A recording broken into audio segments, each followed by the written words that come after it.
Hello everyone, and welcome to Delft Stack. Today we have a very useful video.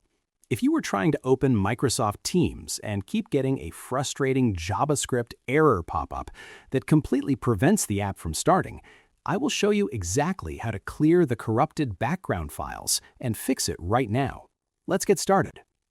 First, you need to make sure Teams is completely closed so we can modify its files. Click the small up arrow in the bottom right corner of your Windows taskbar. Right-click the Microsoft Teams icon and select Quit. Next, click your Windows search bar, type Add or Remove Programs, and open the System menu. Scroll down your app list to find Microsoft Teams. Click the three dots next to it and select Uninstall to temporarily remove the broken application from your computer.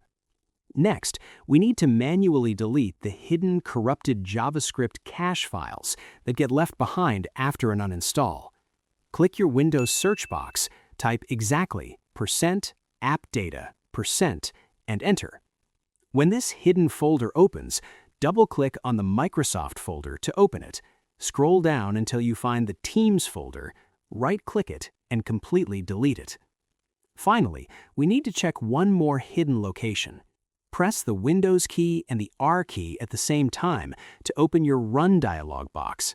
Type exactly %ProgramData% and hit Enter. Scroll through this folder, and if you see a Teams folder inside here as well, delete it completely.